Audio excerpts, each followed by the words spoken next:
Ya, sebelum ke Dokter Siti, ke Mas Tulus terlebih dahulu. Mas Tulus, Ya, sebetulnya apa sih yang Anda ketahui ya dari suara-suara masyarakat? Masyarakat ini kenapa aktif mencari obat sendiri? Pertama, dia tentu kan isoman ya.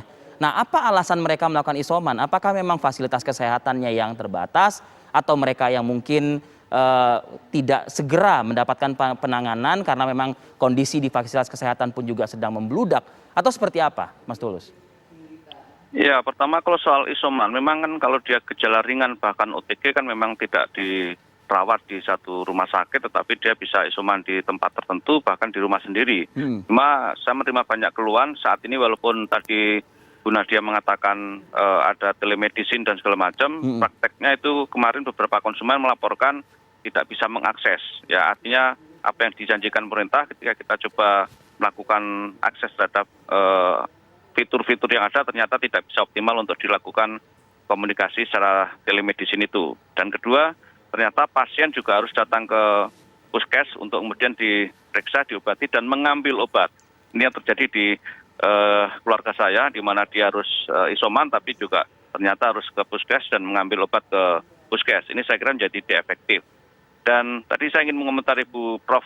Diana bahwa memang ini juga ada selain soal salah kaprah di mana sebenarnya belum ada obat COVID itu sendiri, tetapi juga masyarakat menyikapinya dan juga ini ada pelanggaran proses bisnis ya, mekanisme di mana ketika obat keras dibeli secara mandiri oleh pasien atau oleh Tanpa konsumen resep, maksudnya begitu?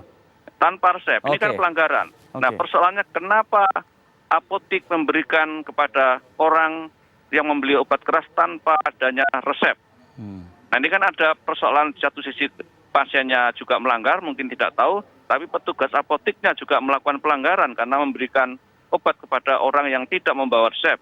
Harusnya kan kalau semua mekanisme itu melalui dokter sesuai dengan regulasi yang ada, maka akan tidak terjadi kekacauan seperti ini. Karena semua orang kemudian membeli obat secara ugal-ugalan tanpa melalui resep dokter dan atau dengan jumlah yang banyak. Ini saya kira harus ada evaluasi terhadap proses bisnis pembelian obat keras di Indonesia.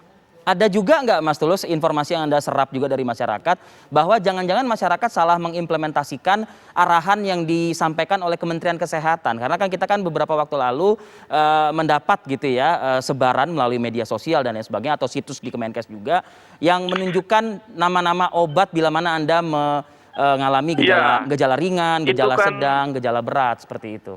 ya, itu satu tindakan yang juga salah besar dan melanggar regulasi karena mengkopi resep itu tidak boleh.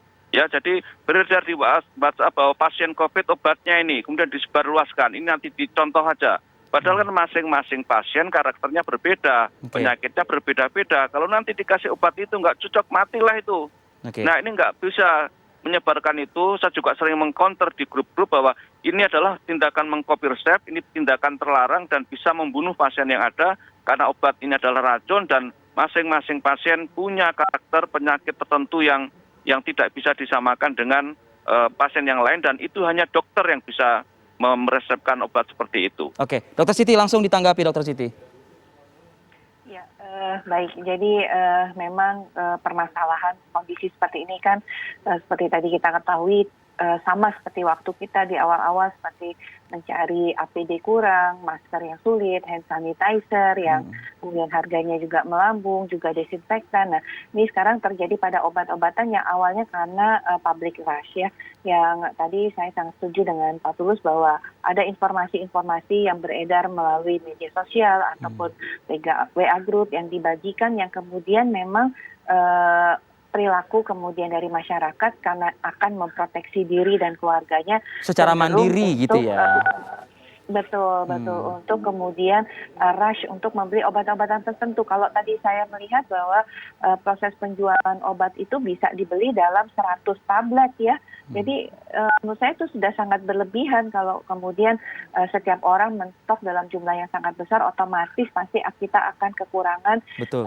supply karena supply kita pasti tidak akan sejumlah seperti itu karena pemakaian juga tidak akan seperti itu. Nah, otomatis kalau sudah mulai supply berkurang tapi demand-nya sangat tinggi, pasti terjadi harga pasar yang luar biasa yang memang sangat sulit untuk dikendalikan. Dan tadi kalau penjualan bisa 100 itu kan berarti kan memang tidak di bawah resep Apa yang dokter. bisa dilakukan Karena oleh betul. pemerintah dalam hal ini membuat regulasi Kementerian Kesehatan?